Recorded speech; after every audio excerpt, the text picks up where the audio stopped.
Round की counting खत्म होने के बाद कांग्रेस उम्मीदवार घनश्याम सिंह 12,607 वोट से आगे चल रहे हैं। बड़ी जानकारी आपको दे रहे हैं। देखिए, कांग्रेस कैंडिडेट अब 12,607 वोट से आगे चल रहे हैं।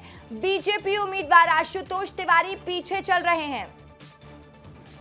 तो देखिए, 500 वोटों का मार्जिन कम हुआ है। 11वें राउंड की काउंटिंग जब खत्म हुई थी तो यह फासला लगभग 13,000 वोटों का था, जो कि अब पहुंच चुका है 12,607 वोट पर।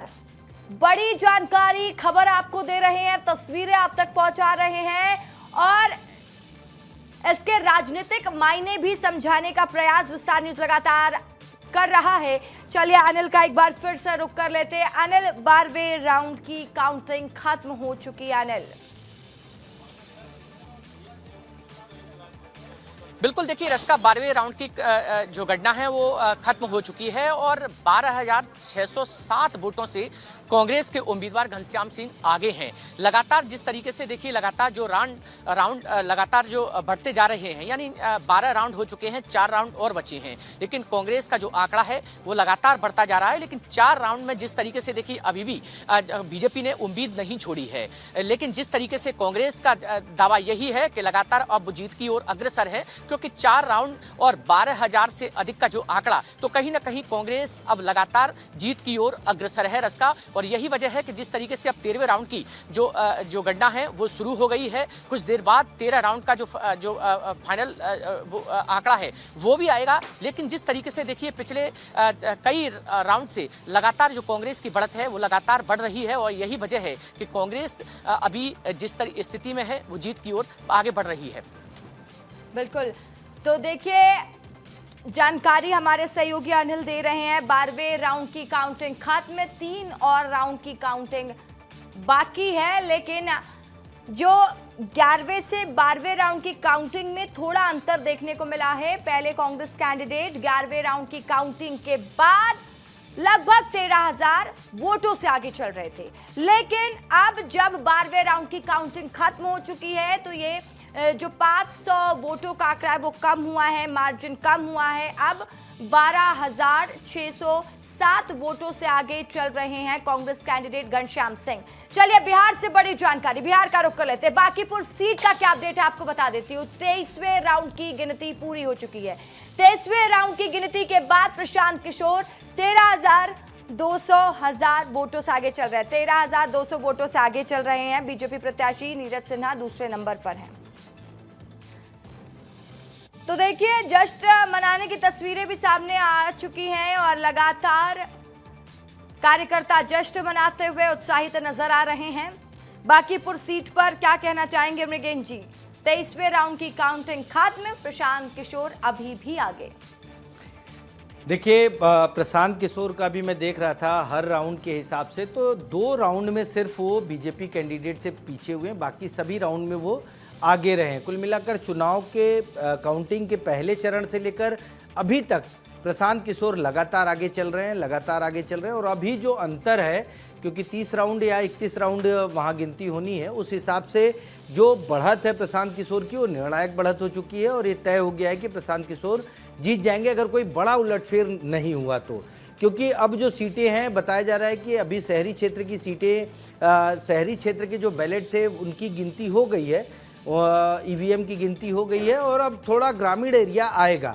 हो सकता है वहाँ कुछ बीजेपी के पक्ष में वोटिंग हो और ये आंकड़ा कम हो, लेकिन उम्मीद की जा रही है, लोगों का ये मानना है। सोशल मीडिया पे हम ये भी देख रहे हैं, बड़े बड़े राजनीतिक विश्लेषक भी लिख रहे हैं, बिहार के बहुत सारे अखबार और चैनल भी इस बात को कह रहे हैं कि प्रशांत किशोर निर्णायक बढ़त की ओर आगे बढ़ गए हैं और उनका जीतना तय है। कुल मिलाकर आप समझ सकते हैं कि बिहार में एक नए तरीके का संदेश देने की कोशिश की है बिहार के शहरी मतदाताओं ने, क्योंकि इस सीट का असर लोकसभा चुनाव के हिसाब से देखें तो पटना साहिब सीट पड़ेगा, जहां से रविशंकर प्रसाद और तमाम बड़े नेता यहां से लगातार जीतते रहे हैं और इनका एक दखल रहा है सामाजिक समीकरण के हिसाब से भी, क्योंकि जातिगत व्यवस्था के आधार पर बिहार में बहुत बड़े पैमाने पर वोटिंग होती है। मुस्लिम, यादव, आरजेडी के वोटर माने जाते हैं, ओबीसी वर्ग और महादलित, पिछड़ा ये जेडीयू के वोटर माने जाते हैं।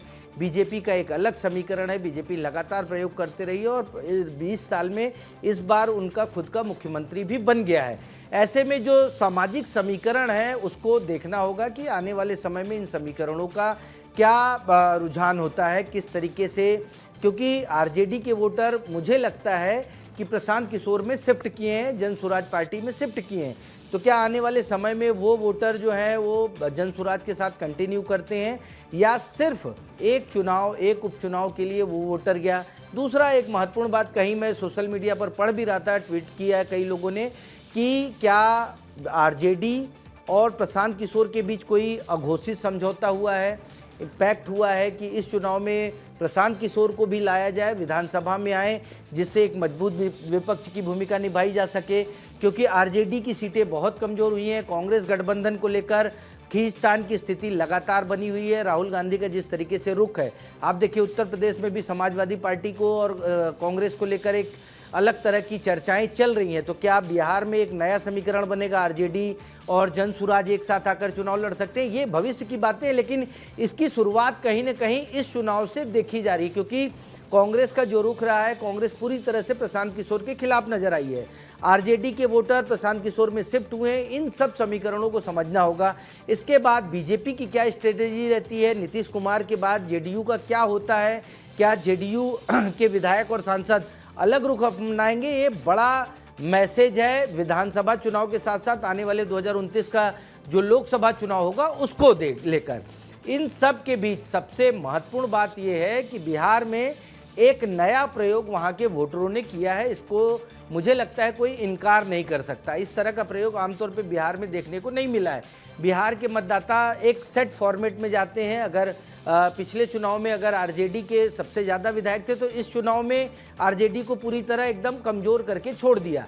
तो बिहार के वोटर अपनी एक सेट लाइन में जाते हैं। इस बार प्रशांत किशोर की एंट्री क्या उस सेट लाइन को तोड़ने की जरूरत की दिशा में बढ़ाया गया कदम है, या फिर जो जेएनजी का आंदोलन था उसका मूवमेंट बिहार में, क्योंकि हमने देखा बिहार में भी बड़े पैमाने पर वो आंदोलन हुआ, लाठियां चलाई गई और तेजस्वी यादव तो धरने पर भी बैठे, प्रशांत किशोर भी धरने पर बैठे और बोले कि जिन लोगों पे एफआईआर हुई है उसे वापस लिया जाए। तो क्या उसका उस मोमेंटो का असर है इस चुनाव का परिणाम? ये रिजल्ट आने के बाद जब बूथवार भाजपा और जन स्वराज ये सब अपना आकलन करेंगे तो साफ साफ हो जाएगा कि क्या है, कौन से वोटर हैं जो जन स्वराज के पक्ष में इतने बड़े पैमाने पर आए। क्योंकि आप विधानसभा चुनाव को देखेंगे तो इसी सीट पर बहुत बड़ी सफलता नहीं, 8,000-9,000 के करीब वोट जन स्वराज पार्टी के उम्मीदवार को मिला था। तो क्या अचानक इतनी बड़े पैमाने पर लोगों की नाराजगी हो गई? वो कौन लोग हैं जो नाराज होकर जन स्वराज के पक्ष में वोट किए? ये सब जो है बीजेपी और जन स्वराज, क्योंकि जन स्वराज को वोट मिला है तो वो भी जांचेगी परखेगी कि आखिर हमारे पास वोट आया कहां से। उसके बाद तय हो पाएगा कि एक्चुअल इस सीट का परिणाम जन स्वराज के पक्ष में कैसे जा रहा है। बिल्कुल। तो देखिए, बिहार की बांकीपुर सीट की तो बात हो गई, एक बार फिर से मध्य प्रदेश के दतिया सीट का जिक्र कर लेते हैं। और दतिया सीट को लेकर लगातार कांग्रेस प्रत्याशी आगे चल रहे हैं। घनश्याम सिंह से हमारे सहयोगी अनिल गौर ने बातचीत की थी, उन्होंने क्या कहा है अपनी जीत को लेकर वो भी सुनिए। साथ ही पीसीसी चीफ जीतू पटवारी क्या कह रहे हैं, विवेक तनखा क्या कह रहे हैं, तमाम कांग्रेस के नेता क्या कह रहे हैं, सुन लीजिए एक बार। मेरे साथ कांग्रेस उम्मीदवार घनश्याम सिंह मौजूद हैं। भाई साहब, 10वें राउंड पर 10,000 से अधिक आगे चल रहे हैं, क्या कहेंगे इसको लेकर? ये उम्मीद के अनुसार है, बल्कि मेरी उम्मीद से थोड़ा सा कम है, 5-10% कम है, लेकिन अच्छा है। जनता का अच्छा समर्थन मिला, जनता ने विश्वास व्यक्त किया। अभी 6 राउंड और बाकी हैं, क्या स्थिति, क्या तस्वीर होने वाली है अभी? 6 राउंड में और लीड बढ़ेगी, 12 से तो ऊपर पहुंचेगी, 13-14 तक पहुंच सकती है। हो सकता है 15 टच कर जाए, लेकिन नहीं भी किया तो 13 तक तो पहुंचेगी। लेकिन बीजेपी दावा कर रही है कि जो 6 राउंड बचे हैं, कहीं ना कहीं उनके समर्थक जो गांव है बीजेपी के, अब 6 राउंड में केवल एक आखिरी राउंड है। हाँ। बसई क्षेत्र की 25 पोलिंग है, यानी 1.25 राउंड है, उसमें थोड़ा सा उनको बढ़त की उम्मीद है। वैसे लगभग बराबर रहेंगे। मैं पीछे भी रहा तो 1,500 से ज़्यादा से ज़्यादा। कितने वोटों से जीतने की उम्मीद आपको दिखाई दे रही है? मैं बता रहा हूँ, नहीं, ये चुनाव ने चेहरा बेनकाब कर दिया भारतीय जनता पार्टी की मध्य प्रदेश की सरकार का। जितनी भ्रष्ट और अकूट अराजकता की सरकार है, जिसका किसी भी क्षेत्र में कोई मैनेजमेंट काम नहीं करता, उस सरकार के चेहरे को दतिया की जनता ने जिम्मेवारी के साथ बेनकाब किया है। देखिए, ये जीत कांग्रेस के वर्कर्स की जीत है, कांग्रेस के वर्कर्स की हिम्मत की जीत है और ये जीत कांग्रेस के नेतृत्व की जीत है। मुझे तो व्यक्तिगत जानकारी है अबाउट पटवारी जी कि वो 15 दिन वहां रहे। तो ये जो कांग्रेस वर्कर था और कांग्रेस नेतृत्व था, अब की डिटर्मिनेंट था कि दतिया में हम उनको जब हराएंगे तभी तो हमारा 28 की हमारा रास्ता साफ होगा और वो अब दिखेगा।